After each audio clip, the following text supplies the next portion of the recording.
The encrypted satellite feed in the Pentagon's crisis room flickered to life at 4:23 a.m. What it showed made General Mark Milley's blood run cold. 17 massive Antonov and 124 cargo planes, the largest military transport aircraft in the Russian arsenal, were loading containers at Iran's Natanz nuclear facility under the cover of darkness. In exactly 72 hours, President Trump's long-promised military strike on Iran's nuclear program was scheduled to begin. But someone had leaked the plans. "Mr. President," Milley's voice cracked over the secure line to the White House. "We have a serious problem. The Russians are evacuating everything. They know we're coming." President Trump, in his second term and more unpredictable than ever, responded with an unusual calm that sent chills through everyone listening. "Interesting. Very interesting. And you're sure it's the Russians?" What happened next would expose the most shocking betrayal in American political history. Because Donald Trump wasn't surprised by the Russian evacuation. He had authorized it 5 years earlier, in a secret deal that would only now come to light through the most unlikely source, Vladimir Putin himself, who had decided that Trump had outlived his usefulness. Within hours, Russian state media would release documents that proved Trump had made a devil's bargain in 2020. Advance warning of any future U.S. military action against Iran in exchange for Russian support in reclaiming the White House. The uranium now being loaded onto Russian planes wasn't being stolen. It was being collected as payment for a debt that was finally being called in. Before we dive into this explosive revelation that rewrote everything we thought we knew about Trump's comeback, make sure to subscribe to our channel and hit that notification bell. This story reveals the ultimate price of power and the shocking truth about how Trump really won in 2024. Comment below, was this treason or strategic genius? The roots of this scandal stretched back to December 2020, the dying days of Trump's first presidency. Facing the reality of leaving office, Trump had grown increasingly desperate. The lawsuits challenging the election had failed. The January 6th gambit was still being planned but looked uncertain. Trump needed insurance. A way back to power that didn't depend on American institutions he no longer trusted. On December 18, 2020, Trump had summoned only his most trusted advisors to a meeting so secret it was held in the White House residential bunker, away from any official recording devices. Present were Rudy Giuliani, Michael Flynn, and a surprising addition, Eric Prince, the controversial founder of Blackwater and brother of Education Secretary Betsy DeVos. Gentlemen, Trump had begun, according to Flynn's personal journal discovered years later, "We need to think beyond America. The deep state has won this round, but I'm going to win the war. And to do that, I need allies who understand power." What Trump proposed shocked even these loyalists. He wanted to make deals with foreign leaders that would ensure his return to power, regardless of what American voters or institutions wanted. Top of his list, Vladimir Putin. Through Eric Prince's shadowy international connections, a secret video conference was arranged between Trump and Putin on December 20, 2020. No American translators were present. Only Putin's personal interpreter, which would later prove significant. The conversation, as revealed in the leaked documents, was transactional from the start. "Putin, Donald, you want my help to return to power. But what can you offer me now while you still hold office?" Trump, "Information, Vladimir. The most valuable currency in the world. I can give you something no one else can, a window into American military planning that extends beyond my presidency." Putin's interest was immediate. "Explain." "I have people everywhere," Trump continued. "Patriots who understand that the real enemy isn't Russia. It's the establishment that's stealing America from real Americans. These people will remain in place after I leave. They'll keep me informed and I'll keep you informed." What Trump was proposing was unprecedented.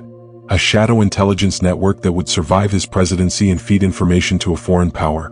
But Putin wanted specifics. "Iran," Trump said. "Israel and the Hawks want strikes on their nuclear program. If not under Biden, then under the next president. Maybe even under me when I return. When it happens, you'll know first. You can protect your investments there." Putin's response revealed his strategic thinking. "And the uranium? Iran's enriched uranium is valuable. If I save it from American bombs." "It's yours," Trump said without hesitation. "Consider it payment for services rendered. When I'm back in power, we'll have a new understanding. America and Russia working together, but on our terms." The deal they struck was breathtaking in its scope and treachery. Trump would establish a network of loyalists throughout the U.S. intelligence and military apparatus who would remain after he left office. These individuals would feed information to Trump, who would selectively share it with Putin. In exchange, Putin would use his resources, propaganda, cyber operations, and strategic pressures to help Trump return to power. But the masterpiece of the plan was the Iran provision. Both men knew that eventually, America would strike Iran's nuclear facilities. It was inevitable. When that day came, Putin would receive advance warning and could evacuate whatever he wanted from Iran, keeping the uranium as payment. It was a win-win. Putin got valuable nuclear material and leverage over Iran, while Trump got Russian support for his political resurrection. The network Trump established before leaving office was extensive. Using his final weeks of presidential power, he placed loyalists in key positions throughout the government. Some were obvious Trump supporters who somehow survived the transition. Others were deep cover assets, career officials who had been secretly recruited with promises of power and wealth when Trump returned. The most important was Marcus Chin, a CIA analyst specializing in Middle East military planning.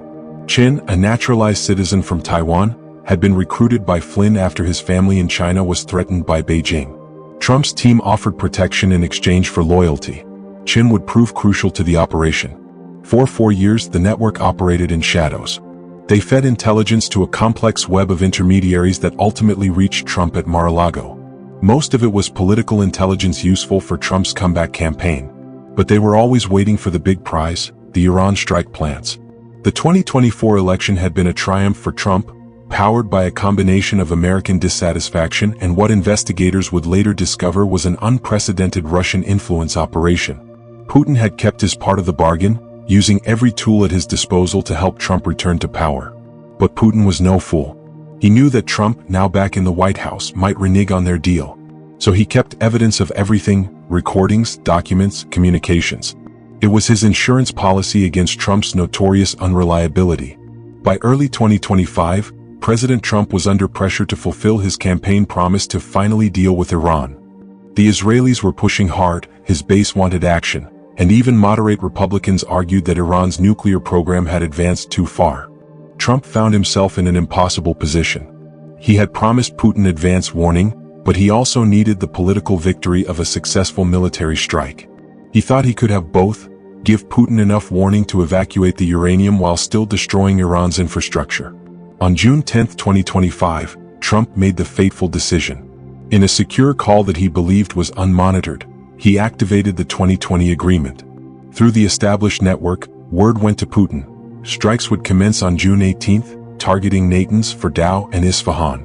Putin moved with characteristic efficiency. Within hours, Russian diplomatic flights were heading to Tehran. Officially, they carried humanitarian supplies. In reality, they brought specialized teams and equipment for handling nuclear materials. The Iranians, faced with the imminent destruction of their nuclear program, had little choice but to accept Putin's offer to temporarily safeguard their uranium. They knew it was theft disguised as assistance, but the alternative was total loss. Over 3 nights, Russian crews worked frantically to load Iran's enriched uranium into specially shielded containers. The operation was massive: hundreds of kilograms of enriched uranium, worth billions on the black market and priceless as diplomatic leverage. American satellites observed the unusual activity, but the reports were buried. Marcus Chin and others in the network made sure the intelligence was delayed, misrouted, or misinterpreted. By the time someone raised serious alarms, it was too late. On June 18, American missiles and bombers struck empty facilities.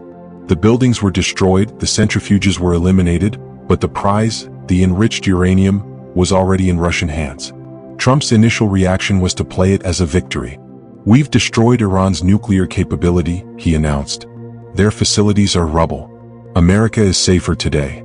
But within hours, the truth began to emerge. Israeli intelligence, which had its own sources, reported that the uranium was gone. Satellite imagery showed the Russian evacuation. Questions began to mount. Then came the bombshell. On June 20th, Russian state television aired a special program. With theatrical timing, they revealed select portions of the December 2020 Trump-Putin conversation. Not enough to fully implicate Putin, but more than enough to destroy Trump. The key moment was Trump's voice, clear and unmistakable: "It's yours, Vladimir. Consider it payment for services rendered. When I'm back in power, we'll have a new understanding." Putin's calculation was cold but logical. Trump had served his purpose. He was back in power, but Putin now had what he really wanted: Iran's uranium and leverage over both Tehran and Washington. Burning Trump was a small price to pay, especially since it would create chaos in America that Russia could exploit. The revelation hit Washington like a nuclear bomb. Trump's initial response was to deny everything, calling it fake news and Russian disinformation. But then more evidence emerged. WikiLeaks, in what many suspected was a Russian intelligence operation, released the full communications between Trump's network and their Russian contacts. The details were damning. Names of 37 U.S. officials who had fed intelligence to Trump and then to Russia. Financial records showing cryptocurrency payments totaling $500 million flowing through various channels. Encrypted messages planning not just the Iran operation but intelligence sharing on China, NATO, and other sensitive topics. Most explosively, evidence that Trump had shared U.S. nuclear submarine positions with Putin. The domestic political explosion was immediate. Even Trump's most loyal supporters in Congress couldn't defend sharing nuclear submarine positions with Russia. Calls for impeachment began within hours, but some argued that treason charges were more appropriate. Trump, cornered and desperate, made a catastrophic decision. He went on live television and admitted to parts of the deal but tried to frame it as patriotic. "I made a deal to prevent World War III," he declared from the Oval Office. "Iran's uranium in Russian hands is better than Iran having nuclear weapons. I chose peace over war." Sometimes a president has to make hard choices. The admission sealed his fate. By confirming the deal, he had confessed to violating numerous laws, including the Espionage Act and the Logan Act, for negotiating with foreign powers as a private citizen in 2020. The impeachment proceedings were the fastest in history. Even Republicans, facing the undeniable evidence of submarine positions being shared, voted to remove Trump from office. The Senate vote was 95-5, with only the most extreme Trump loyalists standing by him. But the crisis was far from over. Putin now held Iran's uranium, enough to make dozens of nuclear weapons. He had leverage over Iran, which wanted its uranium back, and over the world, which feared what he might do with it. Iran, feeling betrayed by both America and Russia, threatened to restart its nuclear program from scratch. Israel threatened unilateral action against Russian facilities. The Middle East teetered on the edge of war. The intelligence community purge was massive. The 37 identified agents were arrested, but investigators believed more remained undiscovered. Trust within U.S. intelligence agencies collapsed as everyone suspected everyone else. The international ramifications were severe. NATO allies questioned whether they could share intelligence with a compromised America. The Five Eyes alliance considered suspending U.S. participation. China, watching the chaos, accelerated its own strategic plans. As Trump was led away in handcuffs after his Senate conviction, he remained defiant. "I'll be back. The American people know I was trying to save them from the warmongers. This isn't over." But for Trump, it was over. Convicted of treason, he faced life in prison. His business empire, built on his brand, collapsed overnight. Even his most loyal supporters couldn't justify sharing submarine positions with Russia. The real winner was Putin. He had played a long game and won everything: Iran's uranium, chaos in America, and the collapse of U.S. credibility. The uranium gave him options.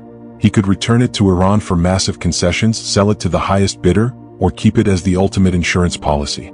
In a final twist, investigators discovered that Putin had been recording every interaction with Trump since 2016. The recordings, kept in a secure vault in the Kremlin, contained enough material to write the darkest chapter in American political history. The man who had promised to make America great again had instead made it vulnerable to an unprecedented level. His pursuit of personal power had led him to betray the most fundamental trust of the presidency, the duty to protect and defend the United States. As one intelligence official summarized in the final report, Trump didn't just commit treason. He automated it, systematized it, and scaled it. He turned the presidency into a subsidiary of Russian intelligence. The damage will take decades to fully understand and even longer to repair. The uranium, weapons-grade and deadly, remained in Russian hands, a toxic reminder of what happens when personal ambition overrides patriotic duty. The empty Iranian facilities stood as monuments to betrayal, while the full facilities in Russia represented the price America paid for electing a man who would sell anything, even his country's security, for power. In the end, Trump got his wish to be remembered by history. But instead of being remembered as the president who made America great, he would forever be known as the president who sold it out. The man who traded uranium for votes, who betrayed submarine positions for power, and who proved that for some people, no price is too high for personal gain, even if that price is treason.